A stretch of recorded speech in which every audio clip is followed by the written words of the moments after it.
আসসালামু আলাইকুম। ওয়ালাইকুম সালাম বাবা। আমি তোমার জন্য অপেক্ষা করছিলাম। তুমি কি করছিলে আমার ছেলে? আমি আমার হোমওয়ার্ক শেষ করছিলাম বাবা। আর এটা কি এখনো শেষ? প্রায় বাবা, আর একটা লাইন লেখা বাকি। ঠিক আছে, তোমার হোমওয়ার্ক শেষ করো, আর ইনশাল্লাহ আজ রাতে আমি তোমাকে আরেকজন নবীর গল্প বলবো। অনেক ধন্যবাদ বাবা।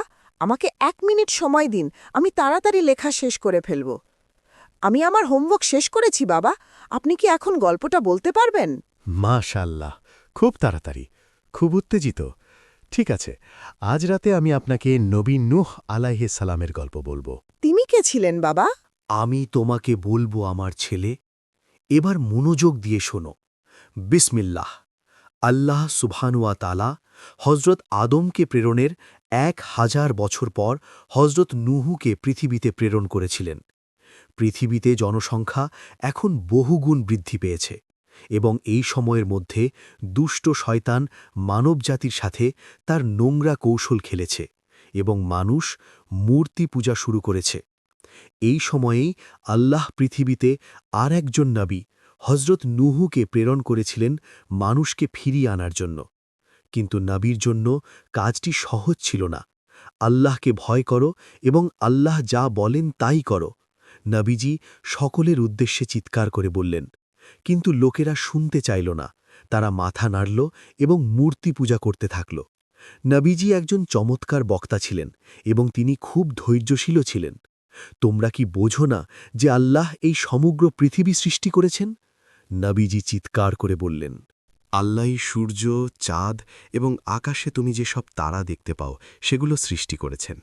তিনি নদী, পাহাড়, গাছপালা এবং চারপাশে যা কিছু দেখতে পাও সব কিছু সৃষ্টি করেছেন। তিনি এই সব করেছেন তোমাদের জন্য, আর তোমাদের জন্যই। তাহলে তোমরা কেন তাকে সম্মান করছো না? তোমরা কেন এই মূর্তিগুলোর পূজা করছো? কিন্তু লোকেরা তার দিকে মুখ ফিরিয়ে বলল, হাহ, তুমি কে আমাদের উপদেশ দেওয়ার? তুমি তো অন্য একজন মানুষ, আর আমরা মনে করি তুমি মিথ্যা বলছ। চলে যাও, আমাদের একা থাকতে দাও। কিন্তু পৃথিবীতে ভালো মুসলমানও ছিল। তাদের বেশিরভাগই দুর্বল এবং দরিদ্র ছিল। তারা নবীর কথা শুনে বুঝতে পেরেছিল যে তারা মূর্তি পূজা করে পাপ করছে। এখন পৃথিবীতে দুটি ভিন্ন দল ছিল। একজন আল্লাহর উপাসনাকারী এবং অন্যজন যারা মূর্তি পূজা চালিয়ে যেত। তারা বহু বছর ধরে লোকদের কাছে ধর্মপ্রচার চালিয়ে গেল। শীঘ্রই মূর্তিপূজকরা নবীর প্রতি বিরক্ত হয়ে পড়ল। তুমি অনেক দিন ধরে মিথ্যা প্রচার করে আসছ, তারা বলল। তুমি যদি থাম নাও তাহলে আমরা তোমাকে পাথর মারব। কিন্তু নবী তাদের কথা উপেক্ষা করলেন এবং মানুষকে অক্লান্তভাবে ডাকতে থাকলেন। তিনি দিনে ও রাতে তাদের কাছে ধর্মপ্রচার করেছিলেন। অনেক সময় মূর্তিপূজকরা তাকে পাথর ছুঁড়ে মেরেছিল।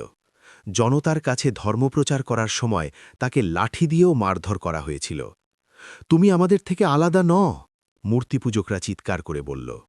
তুমি তো নবী ন, তুমি তো অন্য একজন মানুষ, আর আমরা কেন তোমার কথা শুনব? নবী তাদের কাছে অনুরোধ করলেন, আমি তোমাদের সত্যি বলছি, তুমি মূর্তি পূজা করে পাপ করছ। কিন্তু লোকেরা শোনেনি এবং তারা তাকে আবার মারধর করে। আমি তোমাদের জন্য ভয় পাচ্ছি, আল্লাহ একদিন তোমাদের শাস্তি দেবেন। নবী তাদের চিৎকার করে বললেন। কিন্তু লোকদের কোনো লজ্জা ছিল না এবং তারা বলল, সে একজন বোকা, তার কথা শোনো না। এই সমস্ত যন্ত্রণা নবীকে লোকদের কাছে ডাকা বন্ধ করতে দেয়নি। তিনি ৯৫০ বছর ধরে তাদের কাছে ধর্মপ্রচার চালিয়ে যান। কাফিররা নবীকে নিয়ে মজা করতে থাকে এবং এখন তারা পরিস্থিতিকে আরও খারাপ করে তোলে। নূহ আলাইসাল্লাম এতক্ষণে হতাশ হয়ে পড়েছিলেন, যদিও অবিশ্বাসীদের সংখ্যা ক্রমশ বাড়তে থাকে। এক রাতে যখন নবী নামাজ পড়ছিলেন, তখন আল্লাহ তার সাথে কথা বললেন। দুঃখ করো না নূহ, আল্লাহ নবীকে বললেন, তুমি যা করতে বলা হয়েছিল তা করেছ। আমি পৃথিবীর সকল মানুষকে তাদের অন্যায়ের জন্য শাস্তি দেব। পৃথিবীর সকলেই মারা যাবে, মুসলমান এবং প্রাণী ছাড়া। আল্লাহ সুবহানাল্লাহ ওয়া তাআলা বললেন। প্রথম পদক্ষেপ হিসেবে আল্লাহ নবীকে অনেক গাছ লাগাতে বললেন। নূহ আলাইহিস সালাম তার পেছনের কারণ বুঝতে পারলেন না, কিন্তু তিনি আল্লাহ কথা শুনেছিলেন এবং তাকে যেমন বলা হয়েছিল তেমন গাছ লাগাতে শুরু করেছিলেন। তিনি সৎ মুসলিমদেরও একই কাজ করতে বললেন, যারা তার কথা শুনেছিল। তারা ১০০ বছরেরও বেশি সময় ধরে এটি করেছিল। বহু বছর পর আল্লাহ আবার নবীর সাথে কথা বললেন। এবার তিনি নবীকে একটি জাহাজ তৈরি শুরু করতে বললেন। এটি একটি বিশাল জাহাজ হতে হবে, যাতে এই পৃথিবীর প্রতিটি প্রাণীর এক জোড়া থাকতে পারে, আল্লাহ বললেন। নবী বিভ্রান্ত হয়ে পড়লেন। তিনি জাহাজ তৈরি করতে জানতেন না এবং এর আগে কেউ কখনো জাহাজ তৈরি করেনি। তা সত্ত্বেও নবী নির্মাতাদের সাহায্যে জাহাজ তৈরি শুরু করলেন। প্রথমে তারা জাহাজ তৈরির পরিকল্পনা করলেন। কেউ কেউ জাহাজের সঠিক আকার জানে না। কেউ বলে এর দৈর্ঘ্য ছিল ৬০০ ফুট, আবার কেউ বলে এর দৈর্ঘ্য ছিল ২৪০০ ফুট। যাই হোক না কেন, জাহাজটি নিশ্চিতভাবেই বিশাল হবে। আমরা তোমাকে জাহাজ তৈরিতে সাহায্য করব, তার সন্তানেরা এবং মুসলমানরা বলল, এবং তারা নবীর সাথে যোগ দিল। প্রথমে নবীকে জাহাজ তৈরির জন্য একটি জায়গা বেছে নিতে হয়েছিল। তিনি শহর থেকে অনেক দূরে পাহাড় বেছে নিয়েছিলেন। নবী সরঞ্জাম সংগ্রহ করে জাহাজ তৈরির জন্য বেরিয়ে পড়লেন। তারা কাঠের জন্য গাছ কাটতে শুরু করলেন। হ্যাঁ, এটি সেই একই গাছ যা তিনি ১০০ বছরেরও বেশি আগে রোপণ করেছিলেন। তারপর তারা পরিকল্পনা অনুযায়ী জাহাজ তৈরি শুরু করলেন। লোকেরা দিনরাত কঠোর পরিশ্রম করে জাহাজ তৈরি করল। যখন কাফেররা নবীকে পাহাড়ের চূড়ায় জাহাজ তৈরি করতে দেখল, তখন তারা তাকে নিয়ে মজা করতে লাগল। তুমি এত বোকা, তারা বলল। তোমার এত বড় জাহাজের দরকার কেন? অন্যরা বলল।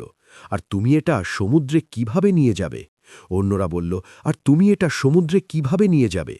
তুমি খুব শীঘ্রই জানতে পারবে, নবী উত্তর দিলেন। লোকেরা জানত না কেন নবী জাহাজটি তৈরি করছিলেন, এবং তারা ভেবেছিল যে নবী তার পাগল হয়ে গেছেন। নবী এবং তার লোকেরা কঠোর পরিশ্রম করতে থাকে। অনেক মাস পর অবশেষে জাহাজটি প্রস্তুত হয়ে গেল। তারপর তারা জাহাজটি সম্পূর্ণ করতে তাদের সাহায্য করার জন্য আল্লাহর কাছে কৃতজ্ঞতা প্রকাশ করে। বন্যার দিন দিনে ঘনিয়ে আসছিল। এক রাতে আল্লাহ নবীকে বললেন যে তিনি পৃথিবী প্লাবিত করতে শুরু করবেন, যেদিন নবী তার ঘরের চুলা থেকে পানি বের হতে দেখবেন। দেখুন, নবীর নির্মিত এই বিশাল জাহাজটির ৩টি ভিন্ন অংশ ছিল। বাবার জন্য বিভিন্ন অংশ কি ছিল? সেগুলি ছিল বিভিন্ন ধরনের প্রাণীর জন্য আমির। প্রথমটি ছিল পাখিদের জন্য, কাঠামোর দ্বিতীয় অংশটি ছিল মানুষের জন্য, এবং তৃতীয় অংশটি ছিল পশুদের জন্য। মাশা আল্লাহ, এটা অসাধারণ ছিল। হ্যাঁ আমার ছেলে। আর বন্যার দিন যতই ঘনিয়ে আসছিল, পশু পাখিরা একে একে আসতে শুরু করেছিল। তারা জোড়ায় জোড়ায় আসছিল, একটি পুরুষ এবং একটি স্ত্রী। সেখানে হাতি, জিরাফ, সিংহ, খরগোশ, পাখাপাখি, এবং শীঘ্রই জাহাজটি পৃথিবীর বিভিন্ন ধরনের প্রাণী এবং পাখি দিয়ে ভরে গেল। এবং একদিন, যেমনটি ঈশ্বর নবীকে বলেছিলেন, হঠাৎ তার রান্নাঘরের চুলা থেকে জল বের হতে শুরু করল। নূহ নবী এই লক্ষণটির জন্য অপেক্ষা করছিলেন। তিনি জানতেন যে বন্যার সময় এসে গেছে। যখন তিনি বাইরে গেলেন, তিনি দেখলেন যে বৃষ্টিও শুরু হয়েছে। আর কোনো সময় নষ্ট না করে তিনি দৌড়ে বেরিয়ে গেলেন এবং জাহাজ তৈরিতে তাকে সাহায্যকারী সমস্ত সৎ মুসলিমদের ডাকলেন। তিনি তাদের সকলকে অবিলম্বে জাহাজে উঠতে বললেন। কাফেররা বুঝতে পারছিল না কি হচ্ছে, তাই তারা নবীর দিকে হেসে থাকল। ওই বৃদ্ধ বোকাটাকে দেখো, তারা বলল। সে এত প্রাণী এবং মানুষ নিয়ে কি করবে? নবী তাদের কথা উপেক্ষা করে তার স্ত্রী এবং তার পুত্রদের দ্রুত জাহাজে উঠতে বললেন। সকলেই তার কথা মেনে চলল, তার স্ত্রী এবং তার পুত্র ছাড়া, যারা তার অনুসারী ছিল না। আমি নিজেকে জল থেকে বাঁচাব, তার ছেলে বলল। আমার জন্য চিন্তা করো না। জলের স্তর এতক্ষণে বেড়ে গিয়েছিল, তাই নবী জাহাজের ওঠার জন্য দৌড়ে গেলেন। ভয়াবহ বন্যা শুরু হল এবং জলের স্তর দ্রুত বাড়তে শুরু করল। ভূপৃষ্ঠ নড়তে লাগল এবং সমুদ্রের তলদেশ উঁচু হতে লাগল, যার ফলে শুষ্ক ভূমি প্লাবিত হল। বৃষ্টিও ঘণ্টার পর ঘণ্টা থামেনি। এতক্ষণে লোকেরা বুঝতে পারল যে নবী তাদের যা বলেছিলেন তা সত্য, এবং তারা নিজেদের বাঁচাতে পাহাড়ের দিকে দৌড়ে গেল। নবী দেখলেন যে তার স্ত্রী এবং পুত্র জল থেকে বাঁচতে পাহাড়ে উঠছেন। তাই তিনি তাদের চিৎকার করে বললেন, এসো, জাহাজে চড়ো, নিজেদের বাঁচাও। কিন্তু তারা তার কথা উপেক্ষা করে পাহাড়ের চূড়ায় উঠে গেল। তারপর একটি বিশাল ঢেউ এসে তাদের আঘাত করল, যে পাহাড়ে তারা দাঁড়িয়েছিল তার চেয়েও বড়, এবং তাদের দুজনকেই হত্যা করল। এই বিশাল ঢেউ অন্যান্য সমস্ত কাফেরকেও হত্যা করল। পানি বাড়তে থাকল, এবং কিছুক্ষণ পর পৃথিবী সম্পূর্ণরূপে জলে ভরে গেল। তারপর নূহ আলাইহিসসালাম বললেন, বিসমিল্লাহ। নবী যখন এই কথাগুলো বললেন তখন জাহাজটি চলতে শুরু করল। বৃষ্টিপাত বন্ধ হয়ে গেল, কিন্তু পুরো পৃথিবী জলে ভরে গেল। নবী জানতেন যে তাকে অনেক দিন ধরে নৌকো চালিয়ে যেতে হবে, কিন্তু প্রাণীরা কি অন্যদের ক্ষতি করেনি? তারা কিভাবে একসাথে থাকত? জাহাজে ৮০ জন লোক ছিল এবং নবী মানুষ এবং প্রাণীদের জন্যে পর্যাপ্ত খাবার মজুদ করার জন্যে সতর্কতা অবলম্বন করেছিলেন। আল্লাহ আমার ছেলের জন্য সবকিছু পরিকল্পনা করেছিলেন। তিনি জাহাজটিকে নীরব ভেড়ার পাশাপাশি হিংস্র সিংহের জন্যেই উপযুক্ত করে তুলেছিলেন। সমস্ত হিংস্র প্রাণী কোনো না কোনো রোগে ভুগছিল। তারা সবাই একসাথে বাস করছিল, কিন্তু নবী ইঁদুরের কারণে অনেক সমস্যার সম্মুখীন হয়েছিলেন। তারা সর্বত্র ছিল, উপরে নিচে দৌড়াদৌড়ি করছিল, সেখানে নিচে খাচ্ছিল, এখানে নিচে খাচ্ছিল। তারা আসলেই সমস্যা সৃষ্টিকারী ছিল। তারপর নবী ঈশ্বরের কাছে প্রার্থনা করেছিলেন এবং তখনই আল্লাহ বিড়ালদের সৃষ্টি করেছিলেন। বিড়ালরা ইঁদুরদের শিকার করত এবং কিছুক্ষণ পরে ইঁদুররাও একই আচরণ করতে শুরু করে। এভাবেই আল্লাহ সুবহানাহু ওয়া তাআলা যাত্রার সময় নবীর মুখোমুখি হওয়া অনেক সমস্যার সমাধান করেছিলেন। তারা এখনও পর্যন্ত প্রায় ১৫০ দিন ধরে নৌকো চালিয়েছে এবং তারা কোথাও এমন জায়গা খুঁজে পায়নি যেখানে তারা দেখতে পায়। নবী এবং লোকেরা অনেক দিন অপেক্ষা করে। নবী তখন সিদ্ধান্ত নেন যে তিনি একটি কাক পাঠাবেন, যাতে তারা কোথাও জমি খুঁজে পায় কিনা। কিন্তু কাকটি আর ফিরে আসেনি। তারপর নবী একটি কাককে জমির সন্ধানে পাঠান। ঘুঘুটি উড়ে গেল এবং কয়েকদিন পর ঠোঁটে জলপাই গাছের ডাল নিয়ে ফিরে এলো। নবী এবং তার পরিবার সত্যিই খুশি ছিল, কারণ তারা জানত যে তারা জমির খুব কাছে। জাহাজটি কিছুক্ষণের জন্য যাত্রা করে অবশেষে জুদি পর্বতের চূড়ায় পৌঁছে গেল। নবী বিসমিল্লা বললেন এবং জাহাজটি চলতে বন্ধ হয়ে গেল।